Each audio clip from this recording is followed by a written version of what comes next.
And welcome back, everybody, to another episode of Bench with Bubba, episode 620. It is 2024 now, which means it is time to start our team by team fantasy baseball previews for the 2024 fantasy baseball season.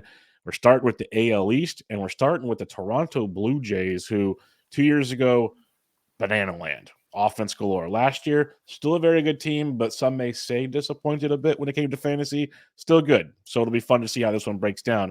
In order to break it down with me once again, as he did last season, the Toronto Blue Jays fan himself has an amazing Kevin Gausman jersey, which is pretty sweet. It's like a side by side two color deal.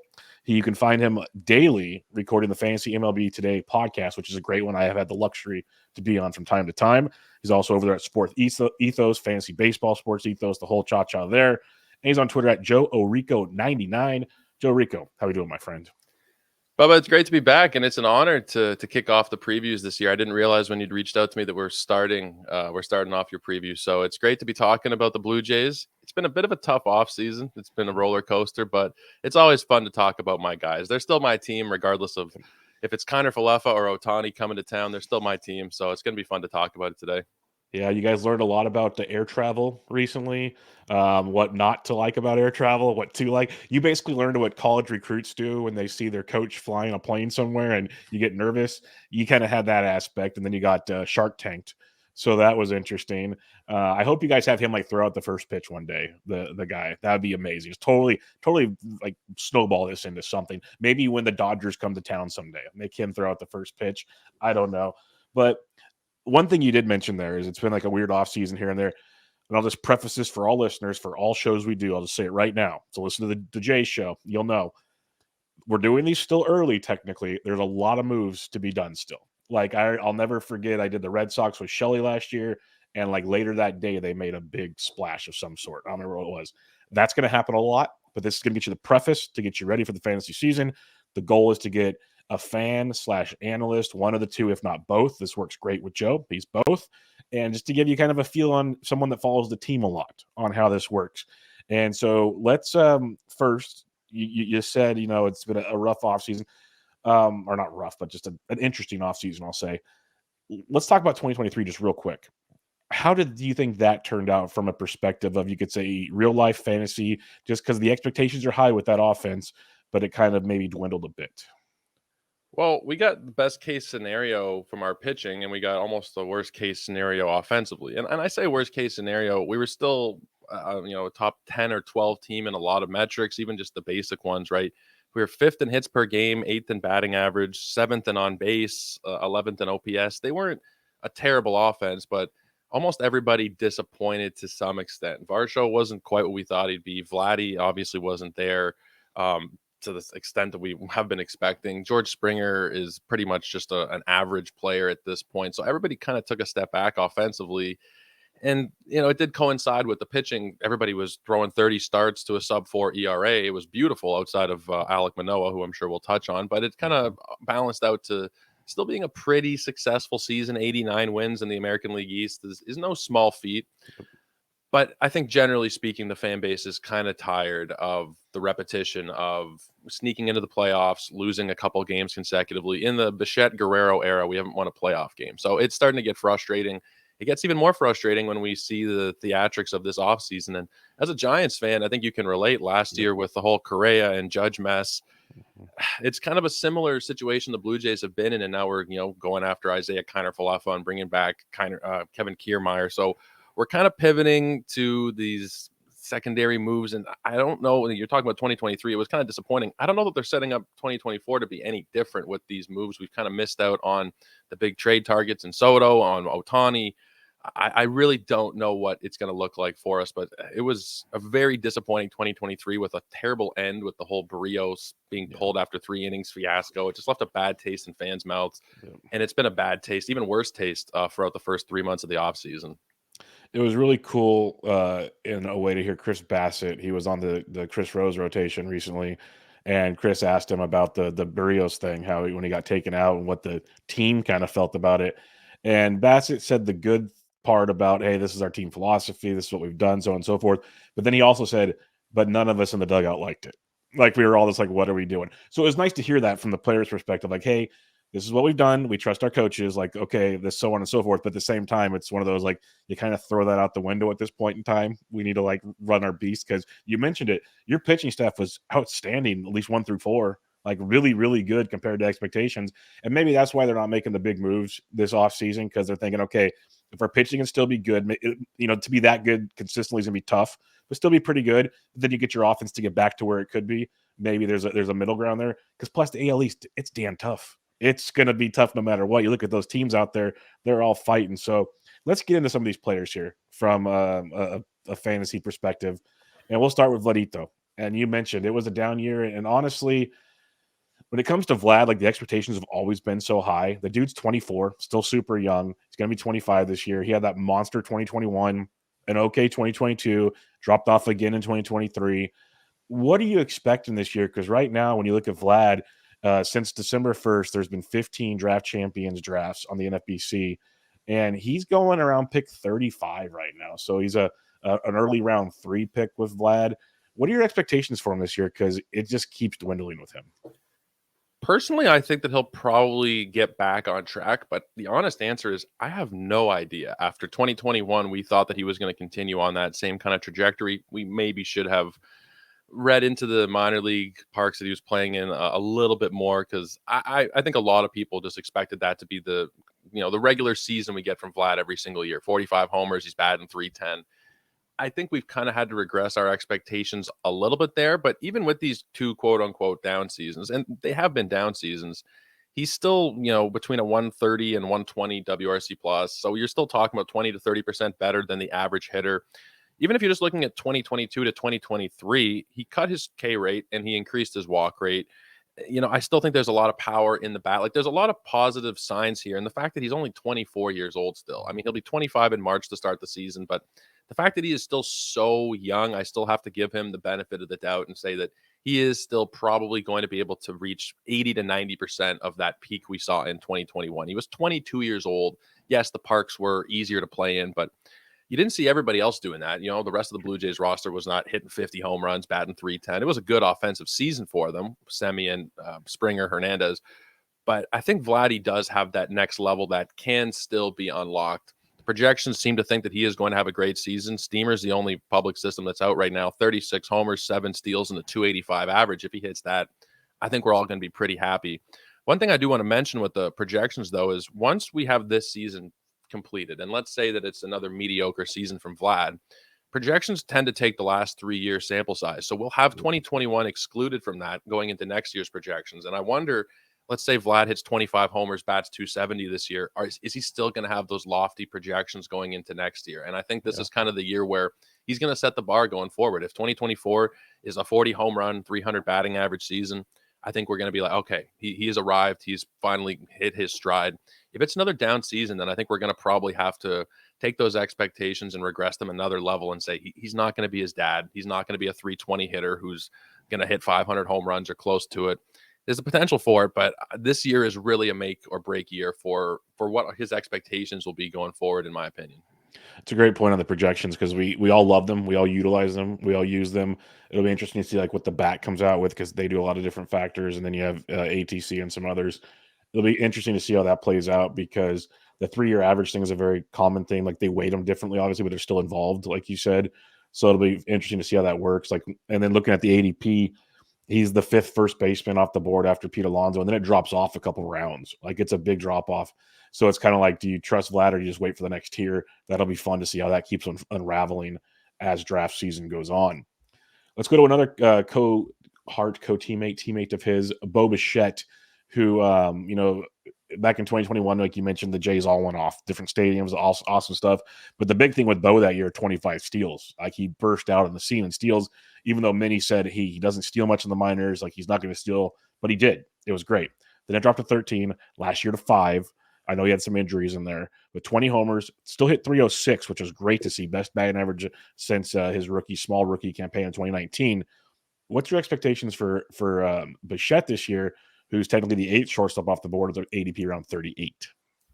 It feels like a pretty reasonable discount that we're getting on him at this point. I mean, If he had played the entire season last year, and he did miss about 25 games, he was on pace to lead the league in hits. He was going to be somebody in the conversation for the batting title, would have had 25 homers, probably 90 runs, 90 RBI. Stolen bases are the huge thing. That's the massive change in his value, because if you look at who he was in 2021 versus now, everything else is pretty much the same. It's just the speed. He's not stealing.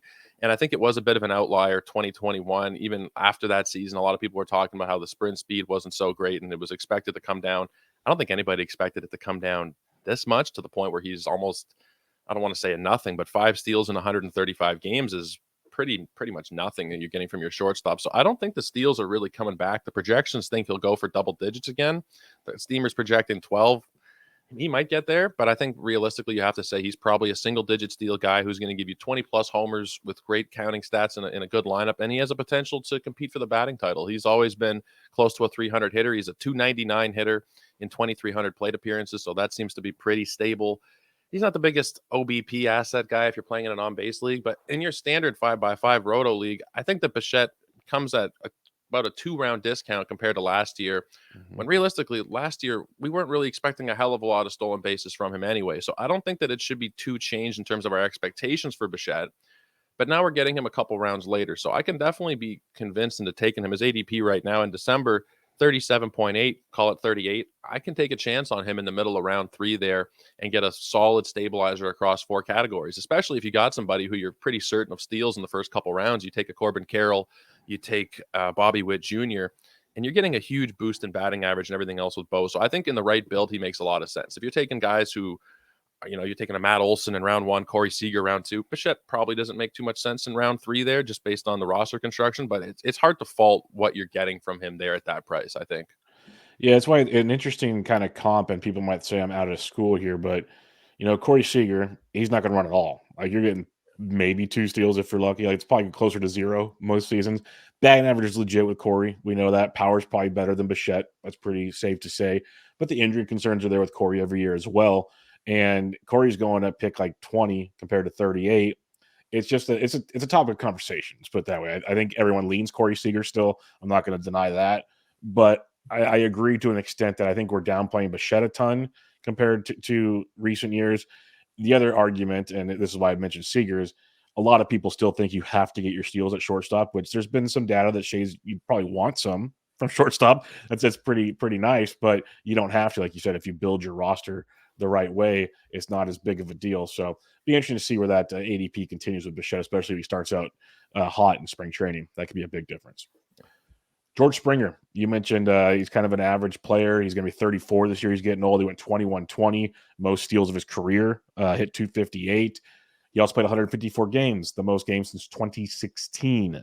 ADP of around 120-ish right now. What's your thoughts on George Springer? Because I have a tough time drafting him coming off of that season. See, that's the thing, right? Like the price, just looking at it, hearing it 120, it sounds pretty okay. I think George Springer last year was about 50 picks more expensive. I seem to remember him being about 65 to 75 range, generally speaking. And he's been healthy the last couple of seasons, which is not something I ever expected from George Springer in Toronto, but 133 and 154 games the last 2 seasons. It's kind of been surprising. Now, that's coincided this past season with a 2.2 WAR season over 154 games. So, like I said, he's been pretty much an average player this season. It's the lowest WAR that he's had over a whole season, literally going back to his rookie year. So that's more of a real life thing, but it does factor into the fantasy side of it as well. Is George Springer going to be able to, one, maintain that workload of playing 154 games? Because he has been somebody who has been a little bit reckless in the way that he plays the outfield in his career. Now, he's not a center fielder anymore, which is, I think, a huge bonus for fantasy, because he's not going to be in a position where he needs to be, quote unquote, Superman George Springer as often. He's not going to need to be commanding as big of a territory in the outfield. It's a lot easier playing right than center. And we saw that this year. He played 154 games, 131 of them in the field. So maybe he can maintain some of the volume, but I just worry on a per game basis. Those home runs, like he was once a 39 homer hitter. Now you're probably looking at low 20s. The steals came this year, was first 2020 season of his career, which was kind of surprising. Will that maintain? I find it hard to project him for that same number. I think you're probably looking at low double digits. So low 20s homers, maybe 10 to 15 steals. And I think that batting average is okay, but it's nothing really to write home about. Probably 250 to 260 range. I think the main positive here is that he's probably going to be the leadoff hitter for the Blue Jays again. That's where he's always been in his career for the most part. They took him out of the leadoff spot this year. Didn't really work so well. They put him back in the leadoff spot, closing out the season and in the postseason. And if he's leading off in front of Bichette and Guerrero, I think that there's still going to be an opportunity for him to be potentially a 100-run guy. He had 87 runs this season, despite moving out of the leadoff spot in 154 games. I think we can see him get close to 100 runs. That'll be probably his biggest category where he's providing you a ton of value. I think the rest of it is just kind of whatever at this point. But the price, I think, is pretty reasonable, right? You're not getting anything that's going to blow you away, but you're getting an outfielder, especially in NFBC, where they do not grow on trees. You're getting a guy who's going to steal potentially 15 to 20 bases past pick 100. There is still, I think, quote unquote, upside. And it sounds weird to say with an older guy, but people might just kind of be forgetting about George when potentially he could go and give you another 2020 season batting 260. And at pick 120, you'll take that. I just think there is risk as he gets older of him breaking down more and more. And I personally, like you said, I can't actually see myself hitting the button. Maybe I could, haven't done it so far. And I think that there is that worry in the back of my head that if he gets hurt, he's not a guy who can provide you that per game, per inning kind of upside. He needs to be an accumulator at this point of his career. Yeah, and that's my thing. Is like the runs part is great. That's a category that I think is kind of overlooked compared to the other categories in fantasy. But like right before him is going Nick Castellanos, Lane Thomas. Like you got those two guys that'll do their thing. Behind him, a little interesting, like Jordan Walker, Esteury Ruiz, Evan Carter. Pick your poisons there. And you can go later. There's other outfield options as well. So it's an interesting spot where George Springer's landing in ADP right now, and it's just a matter of if he, like you said, if he gives you 2020, awesome. I just don't know if the steals are going to be there. That's the big conundrum right now. Davis Schneider. This is a fun one because he kind of jumped onto the scene last year, finally getting a full kind of run.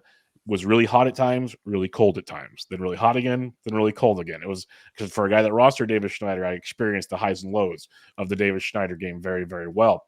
He still finished 278, 8 homers, a steal in 35 games, played really well in the minors in AAA as well. The thing I think is really intriguing, and it's what's found me drafting a lot of him in DCs right now, his ADP is close to 390 right now. He is the 35th second baseman off the board. And right now he's slated to be the starting second baseman for the Toronto Blue Jays. So either enlighten me that I'm missing something, he's not going to be the everyday second baseman, or what are we doing with this ADP? What's your thoughts on Davis Schneider?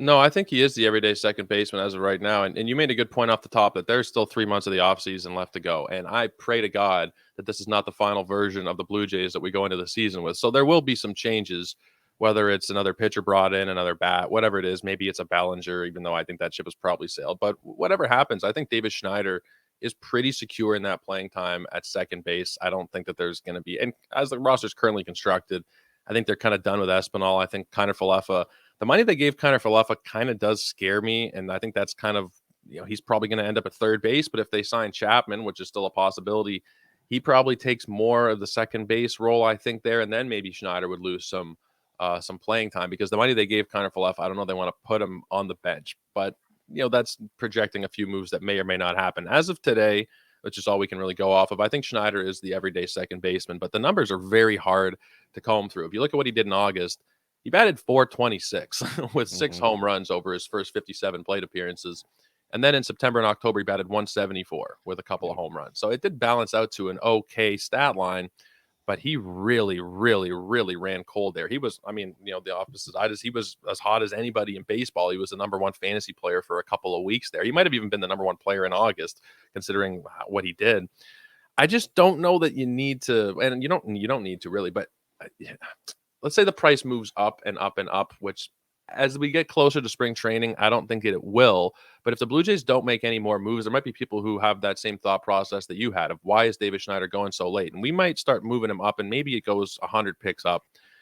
And I don't know that he's necessarily a guy that they 100% trust every single day. It was a good stretch of 35 games, but we really don't know what Davis Schneider is. He's a guy with a massive strikeout rate who doesn't steal a lot. I think his defense is okay, but we don't really fully know because he hasn't played a lot at the big league level at one position.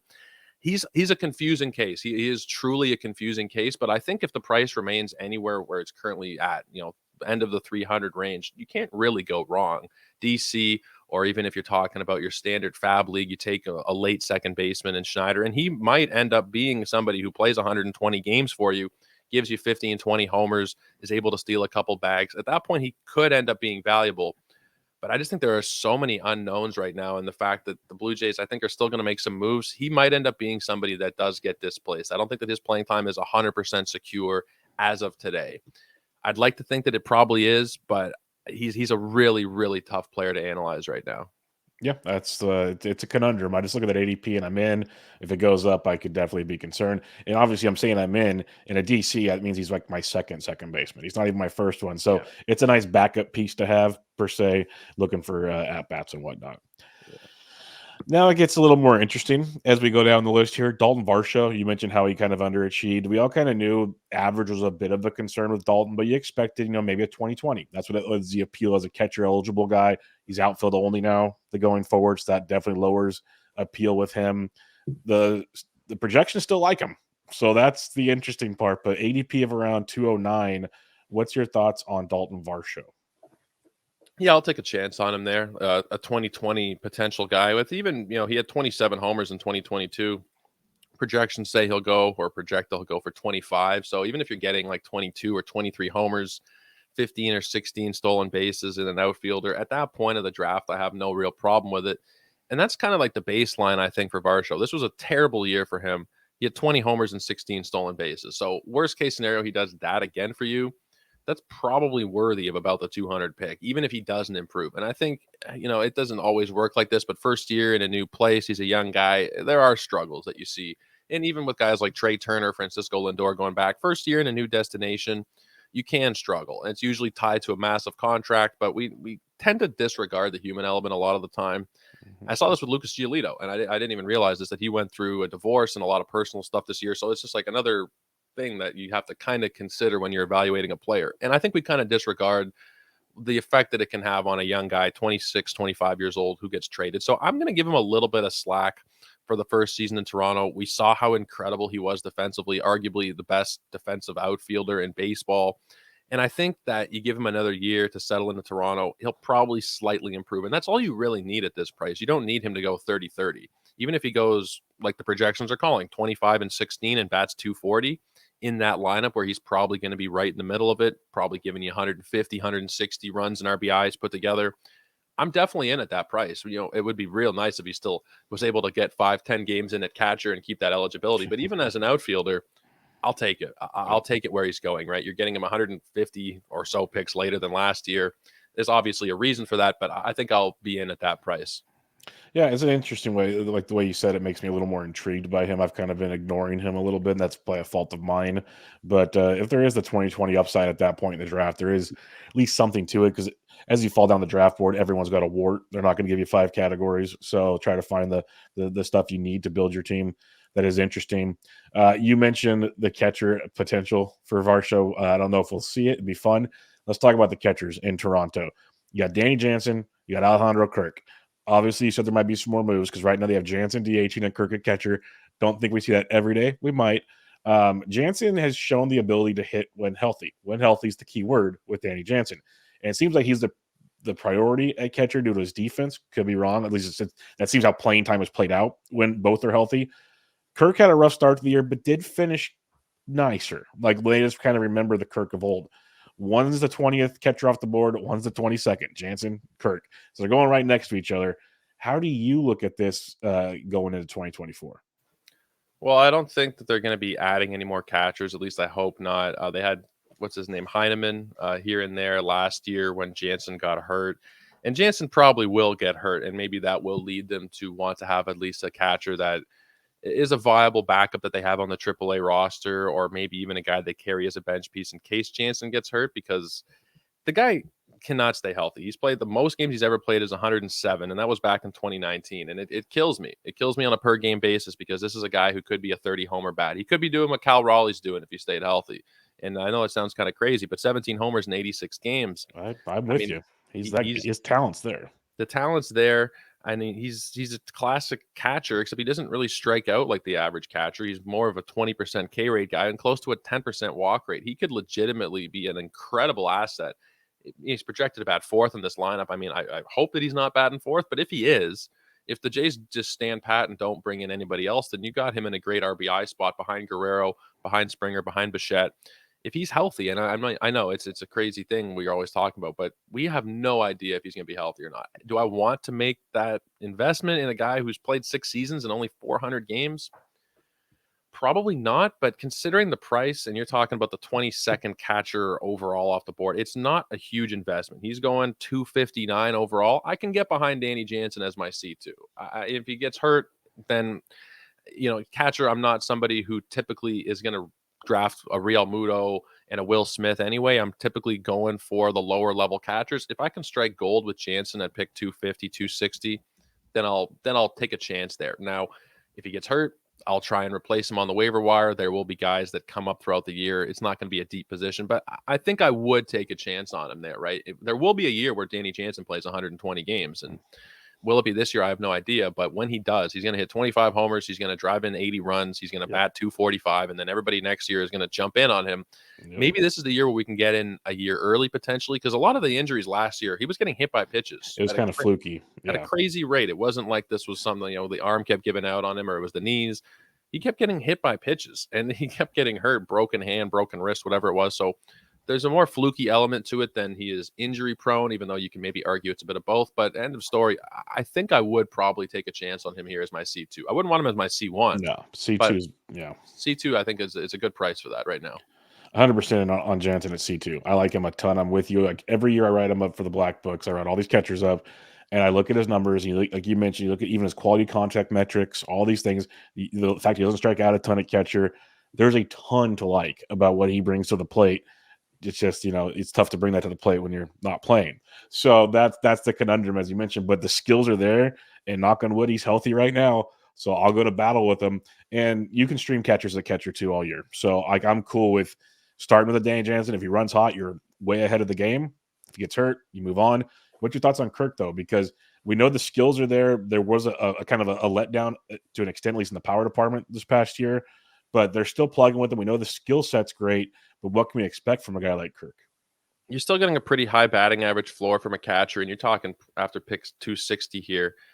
You're not getting a lot of upside from catchers in that range, I don't find. You're the catcher expert. I'll defer to you on this, but I don't think at this point there's a hell of a lot of upside in anything. It starts dwindling. Yeah. It starts to dwindle, right? You're getting guys who you're maybe speculating on, hoping for some C2 production. Maybe you luck into the 15th or 14th best catcher. But Kirk is a guy, even with this past season, he's a 270 career hitter, and it's a small sample size, but we've seen a little bit of pop. Not that it's going to be massive, but he could go for a 15-ish home run season while batting 285. And the projections still generally like him. I think he'll bat 276 with 11 homers, 46 runs, 46 RBIs. I know that doesn't sound crazy, but that's only in 94 games. And with the projections, if you think that Kirk will play more than 94 games, and I tend to think that he will, fairly durable guy, I think, then you can probably increase the games played. Not that I would mess with like the rate projections, but if you think that 94 is actually 120, then you're probably looking at like 15 homers. You're probably looking at like 60 runs, 60 RBI. And at that price, again, to get a catcher who will be to some extent a batting average asset, even in this piss poor year he just had, he was batting 250, which is better than a good number of catchers. I think you're probably looking at a 270 hitter with double digit homers. And again, he's in C2 range. You don't have to spend the C1 price of last year. So in one draft, the first draft I did of the year, the On the Wire Listener League with our friends Adam Howe, Kevin Hastings, I took Wilson Contreras as my first catcher, and then I took Kirk as my second catcher. I think it was round 20 or 21, 22. At that point, I have no problem with it. Like you said, you can stream catchers if they don't work out. And I think the upside at this price is relatively unmatched for both Blue Jays catchers at this point. If they are both able to stay healthy, I think they'll be on the field more often than not, and they could potentially both really smash. I would prefer Kirk, I think, just ever so slightly, but I think they're both pretty good investments at this price. And it's really fun watching where they're going. Like I said, they're 20th and 22nd catcher off the board. Right between them is Ryan Jeffers, another interesting case coming off a big year. And I could see similarities with Jeffers and Kirk, honestly. There's a lot there. So it's a fun area to find your catcher, too. If you had to have both a catcher one and catcher two there, could be worse. Rather not, though. Let's put it that way. Yeah. A couple more bats to talk about real quick. They brought Kevin Kiermaier back, as you mentioned. And we all clown on Kevin Kiermaier because he's kind of boring, but he's a great, great glove. That's why teams love him. He's phenomenal defensively. And last year, in 129 games, 8 homers, 14 steals, hit 265. Doesn't jump off the page to you, But in a DC, at least at pick 586, that's pretty dang sexy, honestly, those kind of at bats. So, what's your thoughts on Kiermaier, who produced pretty well this past year? And for all looks, he's going to be the everyday center fielder in Toronto. So, those at bats should be there once again. Yeah, well, I'm shocked that he came back at all because at the end of the season, he was talking about how much he liked Yankee Stadium, and we were thinking, oh my God, this is what the narrative was in September.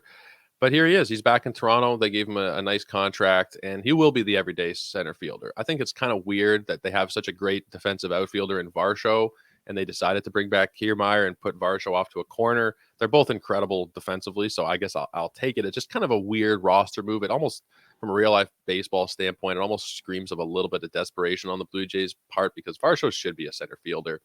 But I think from a fantasy point of view, you're probably still getting a very similar stat line to what Kiermaier gave you last year, assuming he's healthy. And that's something that has been a huge question mark for Kiermaier. 2022 was only 63 games, and we've seen several seasons under 100. But when he's out there, especially this year, like there was times when I used him on my TGFBI team. I had him on a main event qualifier for part of last year, and I was starting him for several weeks consistently. He wasn't even somebody I was really thinking about at a certain point of the year. Giving you 265 batting average, which doesn't sound crazy, but over 130 games, that's a pretty solid number. 14 steals, 8 homers. He had 58 runs. He was a good asset. Now, he's not somebody I'm targeting in your standard. If you guys are playing in a Yahoo league or a CBS Fantrax 12-team league, he's likely not somebody who's going to have value. But when you start getting into those 15-team formats, again, even if you're talking like a standard 15-team league, he's probably not there. But in a draft champions, a guy like Kiermaier can have so much value being able to plug in regular everyday playing time for somebody who is contributing in a few categories. He could potentially give you 10 homers, 10 stolen bases from pick. What did you say it was? 5 something? Like 590-ish, give or At take. that Yeah. point, I mean, there's no reason to not take a chance on him. If you're finding everyday playing time in the last 150, 200 picks of a DC, I think that's what you got to be going for. You can go for upside or you can go for that kind of floor. And I think there is some of both, but more so a floor with Kiermaier at that price. It's a really reasonable price, I think. I think it's reasonable. And, since, like I said, there's 15 drafts since December 1st. So there's been scattered around.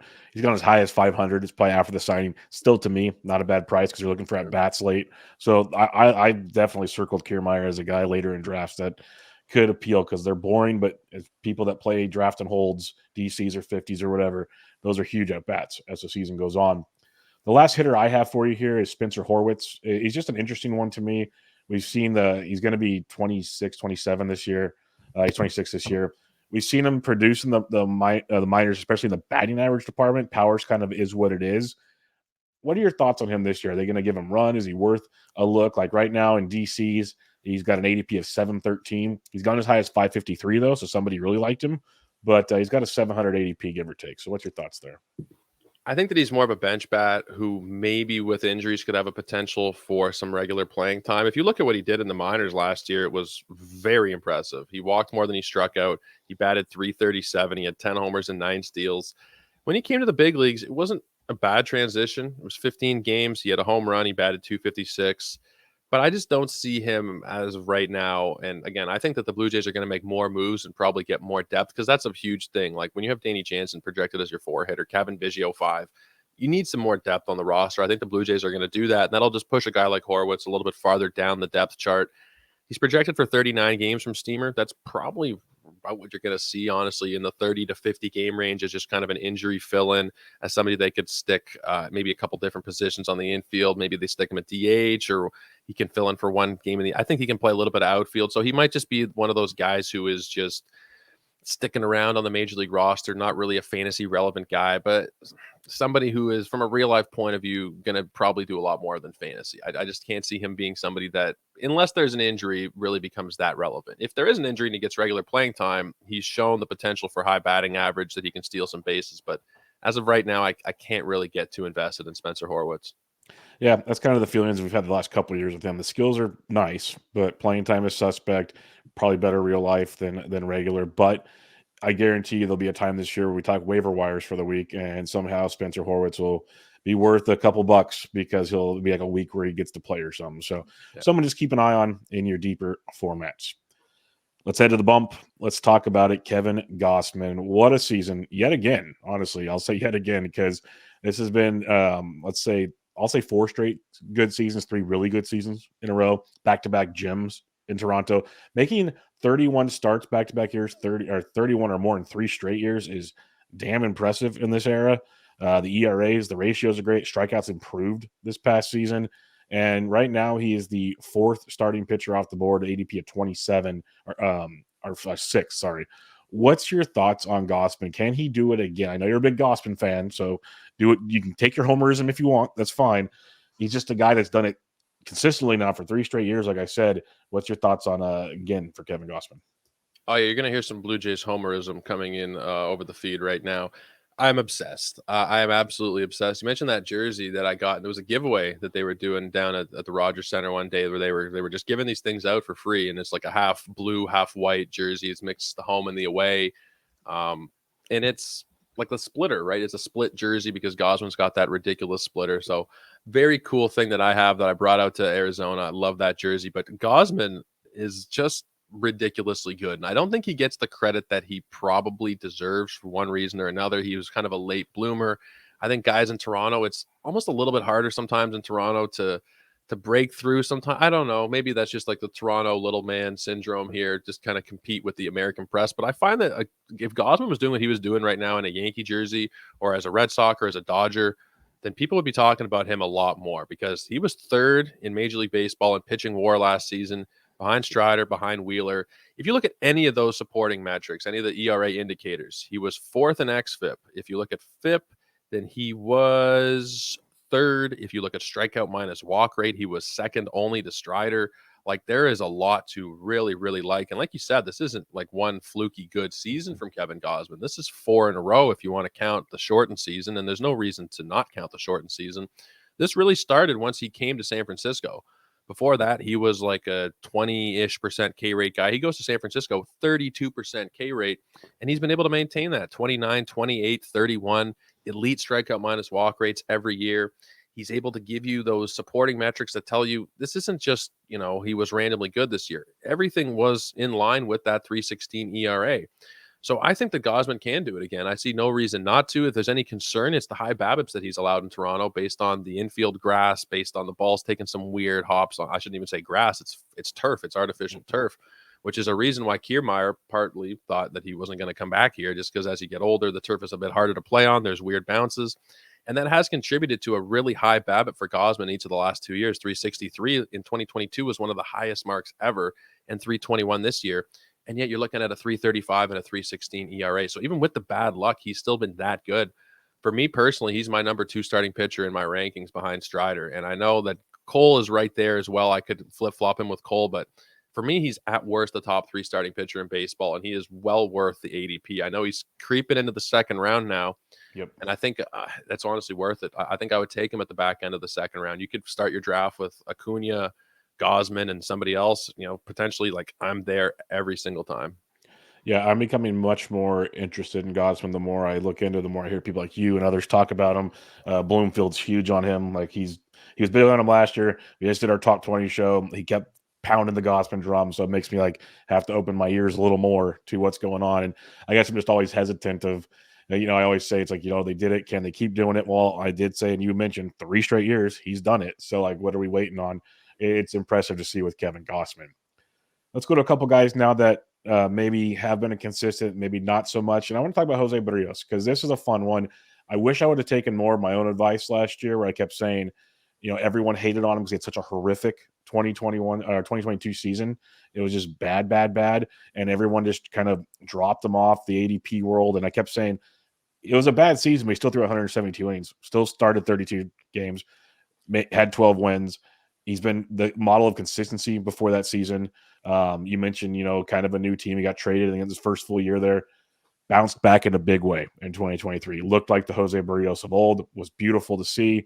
Now we head into 2024. He's only going to be 30. It feels like he's been pitching forever because he started so young.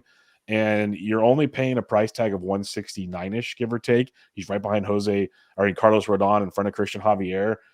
I'm really interested in a guy like Jose Berrios. Am I foolish are we going to get the 2022 or the 2023 Berrios, basically?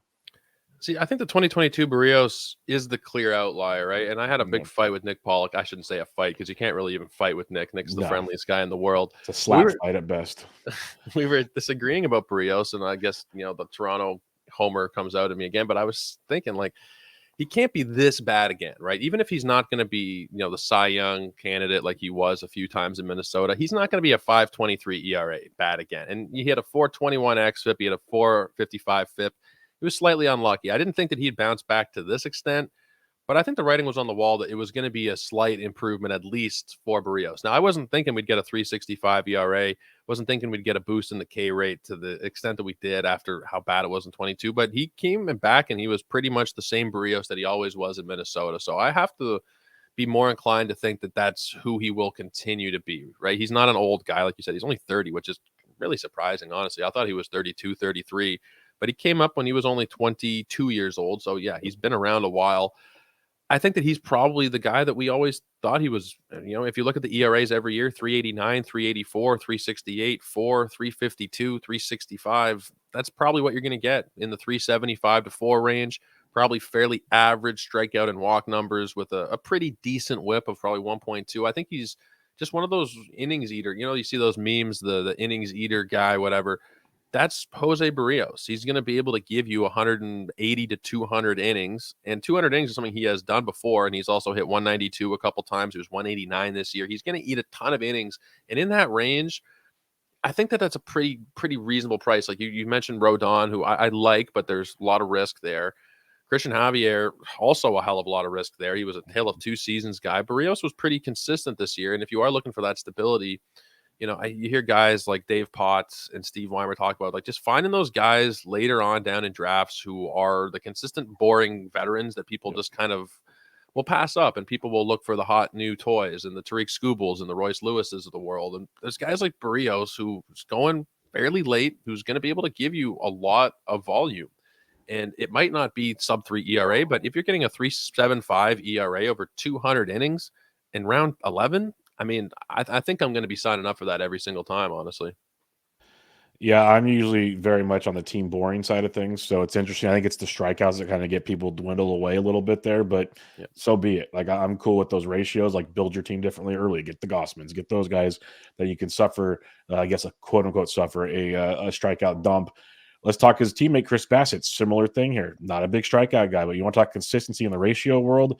Outstanding. Last year, 3.6, 3.42. The innings back-to-back years of over 180, got to 200 this past year with Chris Bassitt. Just some great things with him. Now he's older. He's going to be 35. His ADP is 142. It's about 20, 25 picks ahead of Jose Berrios. But again, just a consistent beast in Chris Bassitt. What's your thoughts on him? He is the older one, though, so you kind of have to maybe wonder at times, but still really good stuff from Bassitt. Yeah, if you're looking at just the basic projections, Steamer thinks that he's going to have some regression this year. They're expecting a 4.22 ERA from Bassitt, something we haven't seen from him since 2016. And the consistency really goes back for his entire career. 2016, we're talking a 5-start sample size where it was kind of a bad run for him. And every other year where he's pitched, regardless of innings totals, you're looking at a sub 4 ERA. And the thing that we mentioned earlier, switching teams can sometimes put undue stress on a player. It'll impact their performance. 3 teams in 3 years for him in a 3.15, 3.42, and a 3.60 ERA in different environments, different coaches, different everything. And he's been able to succeed wherever he has been. So there is something to be said about the mental fortitude, I think, of Bassitt. And I saw it consistently in Toronto. He's going on local radio. He's talking to press, and he is such a competitor. He wants to produce for his teammates, and he doesn't. It really truly eats away at him, and he's somebody, and I know that there's only so much you can read into that. Everybody wants to contribute for their teammates, but it seems like Bassitt almost takes it to another level. He had that horrible start. I don't know if you remember, the first start of the year for him was in St. Louis this past year. He gave up 9 or 10 earned runs. It was dreadful, and everybody was really worried. And then he really settled in. He took ownership, and he really worked on things, and he got better. And I think that that's something that you can kind of expect from Bassitt, that the effort is always going to 100% be there. He's about as much of a team player as you're going to find in baseball. And I think that with that determination that he has, and I know that they're not the same thing, the determination and the skill side of it, but I think that he's somebody who can will his way to close to 200 innings. And we've seen how consistent he has been in terms of the production side of things as well. The ERAs are always low. The whips are usually pretty damn good as well, never above 1.2. I think that he is a really consistent guy that you can go for a little bit earlier than Berrios, but I think the consistency has been a bit better than Berrios. So it makes sense that you're paying a bit of a higher price, probably round 9, round 10. And even if it shoots up to maybe round 8, I could see myself getting behind it just because of that consistency. And another boring guy you're not paying a terribly high price for, but another 190 innings of sub 4 ERA. You need a lot of those guys to build out a championship roster. And I think Bassitt makes a lot of sense here. Yep, I'm on board. I have some shares of Bassett already. Big fan of what we got from him. Now it gets interesting. We talked consistency with the last few guys. Now we got Yusei Kikuchi, who there's always been like signs of life or optimism that he's going to be this next big thing or whatever. Like he was pretty good a couple years ago when he was healthy for 157 innings. Ratio still not ideal. Last year though, 167 innings, best of his career. 3.86 ERA, best of his career. Strikeouts were still pretty good. Strikeouts have always been at least decent for Kikuchi. It's just the consistency of not getting blown up, limiting the walks, which he did last year to the best of his abilities as well. What are you thinking this year? Because now you get him at an ADP of around 250, going around Kenta Maeda, Taj Bradley, and whatnot, which kind of seems about right, honestly. But what are you thinking with Yusei Kikuchi? Is it is he going to fall back, revert to the poor ratios, or is this maybe closer to a 4 guy? I think he's about right on what the projections are calling for, which is about a 4.01 ERA. I think that he's a very good pitcher, and I think what the role that the Blue Jays have for him is where he belongs as like a 4, maybe as a number 5 guy. He did really well this year, and you got to give him his flowers, right? He went from a 12.8% walk rate, cutting that down to 6.9, while maintaining the strikeout rate within a percentage. Went from 27 to 26, but that K minus walk went from 14.5 up to 19. I mean, that's not something that is easy to do, to go from a 5.19 ERA down to 3.86 in 1 year. Same team, same environment, same coaches and everything. It was a massive improvement from Kikuchi. Now, I don't necessarily think we're going to see him continue at this pace for his whole career, but we don't really know with Kikuchi because he has been such an inconsistent pitcher. 5.46 ERA down to 5.17. 2021, he started off the year, he was an all-star in the first half, and then the wheels really came off. So he's somebody that will get hot, and he'll be a streaky type of pitcher. And for me, that's not really somebody that I want to necessarily have on my roster. If I end up with him, if I'm in a point where, you said 250, if I need strikeouts, if I'm hoping for maybe a bit of volume, because volume has been there with him every year of his career. He's out there for the most part. He's starting 30 games. 2022, he lost the starting role, but it wasn't because of health. It was because of performance. So if you're looking for a little bit of volume, combined with strikeouts at that range, I don't mind it, but I also think that he is more somebody that I prefer to be streaming. And in a 15-team league, he's going to probably be rostered. This is more my 12-team brain talking. I don't want to have Kikuchi on my team every single week of the year because there are going to be bad starts. I think he's somebody where you pick him up for an advantageous 2-start week, or if he's got 1 start in the week, but it's against the Nationals or the Athletics, that's where I'd really want to be using him. In terms of like in a 15-team context, you're going to have to, based on the ADP, he's going to be somebody you're starting every week. For me personally, I just don't know that I want to be taking the chances of having those 9 earned run starts to go along with those gems, because he's going to be somebody I think that does struggle with consistency. Yeah, that's been a Kikuchi year in and year out problem, is that consistency factor. So curious about that. You hinted at this wonderful individual earlier in the show. Let's talk about him now. Alek Manoah. I felt bad for him at times just because the amount of stuff he was taking on for, I'm a big guy. He's a big guy. For you could tell there was stuff going on between the years that he needed to deal with, that he was getting ramrodded for as well. But the production was really bad for Manoah. After looking really good, looking like the next best thing, could have been the 1A to the 1B or the 1B to the 1A of Kevin Gausman. Didn't work out so well. What are our expectations for 2024? Well, yeah, I mean, I've kind of tried to purge Manoah memories from my brain from 2023. I don't know if you guys have seen Eternal Sunshine of the Spotless Mind, but that kind of thing, get the memories out there. But I believe Manoah was our opening day starter in 2023. He was a Cy Young finalist in 2022.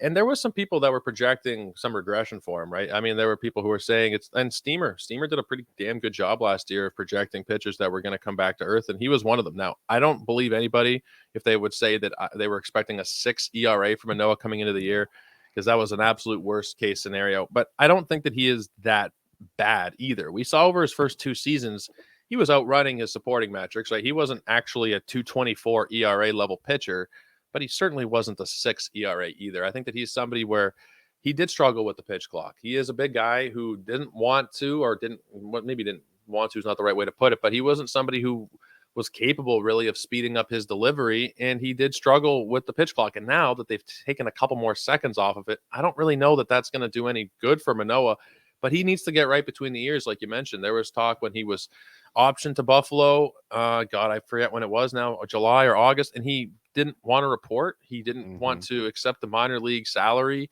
that he would have had to take going down to AAA. And who knows how much of this is true or not, but it does lead to you kind of worry about what that's going to mean for him mentally going forward. I talked about Bassitt earlier and that mindset of, excuse me, of just wanting to help the team in any way possible. And then you have Manoah here who doesn't want to accept a demotion after he's pitched to a 6 ERA.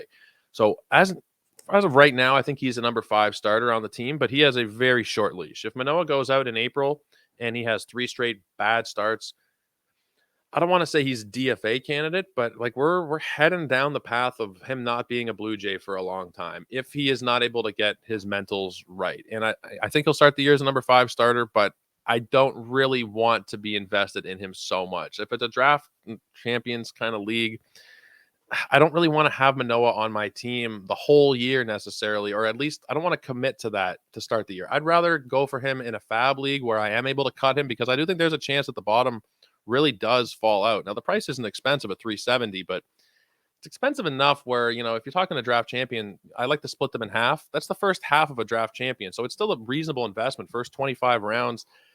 And there's potential for it to get really, really ugly for Manoah. I'd rather have him in a fab league where I can cut him if it doesn't work out, because honestly, I think it'll be better this next season. But he's not a guy who is going to have massive strikeout numbers. It's just not been what he's done. In fact, the strikeout rate have gone from 27 to 22 to 19. The walk rate went up to 14% last year. There's just so much worry and concern for me that if I miss him, I miss him, but I don't really want to be, having to hold him for the whole year as well either. Yeah, I was fully out on him last year. Did not expect it to go that bad. Like you said, wasn't going that direction, but haven't been back in on him this year. I'll have to I'm rooting for him. I want him to get right, but Yeah. I'm going to probably stay away on that one. Yeah. Let's head to the bullpen. Jordan Romano is the guy. Been pretty good so far in his run with the Toronto Blue Jays. Is the 9th closer off the board right now. What are our expectations for Romano this year? Is there anybody else in the bullpen we should be keeping an eye on? As long as he's healthy, Romano's the guy. And there's been talk, not just in Toronto, but I think around baseball over the last couple of years, that maybe Romano is not the guy. Maybe he's not going to be able to be a closer. He's been the everyday closer for 3 years now, and even partially in 2022, he was getting some saves. And he's pitched to a sub-3 ERA in each of the last 3 years. He's a 30% strikeout rate guy, lower than 10% walk rate. He's a prototypical closer. As long as he's healthy, he's a hometown guy. He's going to be the closer. There's no question there. The Jays do have the luxury of having a fairly deep bullpen, especially at the back end of it. Swanson and Meza are both guys who could very realistically get some saves. I'm not such a big Genesis Cabrera guy. Yimi Garcia's kind of hit or miss, but if Romano does go down, I think Swanson and Meza are the guys to really look at. And I think Jordan Hicks hasn't signed on anywhere yet. I don't think so. Maybe he comes back. I don't think he will, but he would be another guy who could potentially compete for those saves if something did happen to Romano. But as of right now, I think Romano is the only guy that's worth drafting in most leagues. If you're talking about a draft champions, that's different. But if you're talking about your standard 12 team or even your standard 15 team league, it's probably just Romano. And then if something did happen to him, it's probably Eric Swanson and Meza who are going to be doing some kind of platooning of the role there based on the handedness of the batters coming up. If you're facing a couple lefties in the 9th, it'll probably be Meza. If it's the reverse, it'll probably be Swanson. I just can't see it being anybody outside of Jordan Romano based on how solid he's been the last 3+ seasons. Yep, I'm with you on that one. Last but not least here, first off, are there any other players projected to start the year with the team you'd wanted to discuss hitter-wise? I think we pretty much covered everybody of relevance. We didn't mention Biggio, but I mean, you said of relevance, so I mean, there's not really much relevance He'll get there. at bats. He was better than usual last year. Let's put it that way. Defining usual is the problem, but yeah. My own projections for Biggio are 110 games, 12 homers, 7 steals, and a 226 average. I think I'm pretty close to what Steamer has, not too far off. The thing with Biggio is he's just such a disappointment at this point, and he'll have these little stretches of like 2 weeks, 3 weeks where Blue Jays fans are saying, "Oh my God, he's there, he is, he's back." He's a below replacement level player at this point, and the only real role for him is bench depth. And if you have him on your fantasy team, it's probably looking real ugly if you're starting Kevin Biggio. So I don't think we need to get too deep into it there. But I think, if his name was Kevin Jones or Kevin Smith or Kevin Johnson, he wouldn't be a big leaguer anymore. It's simply the Hall of Fame father, whose father was, respectfully, a low tier Hall of Famer who he got there because of the 3,000 hits, but realistically speaking, I think the Biggio name has carried that guy a long, long way. We're probably farther than it should have. For sure. I'm with you there. You got IKF, similar thing. You might use them from time to time, but they're all utility players for the most part. Lastly, the prospects of the world. We have the Italian stallion, Damiano Palmigiani, which we all got introduced to in the Home Run Derby at FPAS, which was great. You got Addison Barger that many have been talking about. Is there anybody that we should be keeping an eye on, maybe taking darts on late and drafted holds? Anything else when it comes to Toronto Blue Jays? Based on what I've personally projected, I think Aurelvis Martinez might be worth it. It depends on Chapman too. If Chapman is re-signed, then that's going to take away a lot of those at bats at third, and they also have Kiner Falefa. So at that point, I don't see Aurelvis having a big role. But as of right now, if they don't bring back Chapman, I think Martinez could be somebody who's called up mid-season and could provide a bit of a power bump. We've seen him hit 30 home runs in the minors. I personally think he'll probably play about 70 games or so as roster is currently constructed.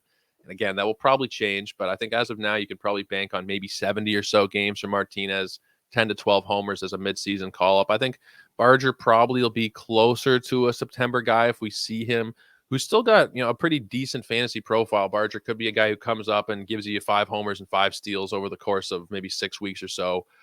But in terms of drafting, they'd have to be really, really late in your draft champions for me to really want to take a chance. And let me just see where Aurelvis Martinez is going. 6'11". I would probably take a chance there, but it's not something that I'd say is like a, sneaky can't miss type of thing. Martinez could spend the whole year in the minors, but I think there is a chance that he is a guy who gets called up if Chapman isn't brought back. If Chapman's brought back, all bets are off. But I think that he is probably the most interesting position player prospect. Now, in terms of pitchers, there's obviously big Ricky Tiedemann, who could potentially come in and have some effect this year. And I think a lot of that comes down to the rest of the staff, right? And last year, we mentioned it, they kind of had a charmed existence. Everybody was healthy outside of Manoah. You got 30 starts, you got sub-4 ERAs. Realistically speaking, that doesn't happen every year for a major league team. They're going to need to fill 10, 15, 20 starts throughout the year. And I think that could be Ricky Tiedemann, potentially. But I'm honestly a little bit more worried about Tiedemann than I would have been after some discussions with our mutual friend, Chris Welsh. Is it the Welsh? He was scouting Tiedemann in the Arizona Fall League, and there was a report from Keith Law that Blue Jays were looking at him as a reliever. And I remember messaging Chris right away saying, is this true? Is he going to be a reliever? And Welsh was really worried about the fact that, and I'm just pulling up his message just to see his exact wording, the fact that he doesn't really distinguish between his arm slot for his different pitches. The velocity is not what it was pre-injury. And overall, I don't know that Tiedemann can be held in the same regard as he might have been a year ago. So even though he is still a highly ranked prospect, even though he's somebody that he's being drafted ahead of Manoah, he's being drafted, I think, 330 or so range in DCs. People are expecting production from him. First of all, I don't know if there's even going to be a role for him if everybody's healthy, but even if he does come up, I'm a little worried about what the actual skill is going to look like. And from my discussions with Welsh, Toronto might want to look at actually like trading Tiedemann. That's why I was kind of hoping maybe they would trade him for a Juan Soto type or have him be a piece of the package, because I'm a little worried about what the future looks like for Tiedemann in terms of that success translating to the big league level, especially immediately. I think people will be kind of disappointed if they're spending, it's already 330. We get into draft season, it's probably top 300 pick. I think we're setting ourselves up for disappointment with the big Ricky Tiedemann. He's way too rich for my blood. Just for things you mentioned, I've heard other people talk about him as well. Welsh is obviously a great one, but other prospect guys, you got the Tool Shed boys and others that have mentioned just this longevity is a massive concern with Tiedemann right now. There's a lot of issues. Like the stuff is amazing, but there's a lot of questions around it is the problem that I'm not paying that draft price for. But we'll have to wait and see. It'll be a fun 2024 season for the Jays. I think there's definitely optimism. There should be. Another big move would really up that optimism, which would be huge. But before we get on out of here, Joe, why don't you remind everybody where they can find you, what you got going on, and all that good stuff. Well, I want to say thank you for bringing me back on here. It's always a great time chatting with you. We'll have to get you back on my show in the preseason. We'll talk some Giants. Maybe we'll get Mason involved too.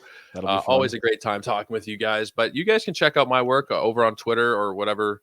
I think we're just pretty much calling it Twitter at this point. I think X is kind of dead. But go and check out my work. It's at Joe Orrico 99. just my name and the number 99 at the end. And go check out everything we got over at sportsethos.com as well. Got a lot of fun. We got a lot of new people coming on board this year, including Mr. Ben Tidd, who you guys hear on Bench with Bubba pretty regularly. He's going to be doing some NFBC content. He's going to be doing some fab pitching articles for us. So a lot of great contributors coming on board there, and a lot of great content you can find at the site. But that's pretty much it for me. You can find my rankings there and also at Fantasy Pros. And that's pretty much it for me. Go check out the podcast. Like Bubba mentioned, Fantasy MLB Today. We come at you 5 times a week. Whether we did one yesterday, New Year's, we did one on Christmas. It doesn't really matter what's going on. If it's a weekday, we got a show for you. So make sure you guys are checking us out over there. But Bubba, thank you again. It's always great, man. Always a pleasure, man. Everybody, make sure you follow Joe on Twitter, like you said, at Joe Orrico 99. We'll be back with 29 more teams after this, but this will kick it off. Bench with Bubba, episode 620, your Toronto Blue Jays 2024 season preview. Catch y'all next time.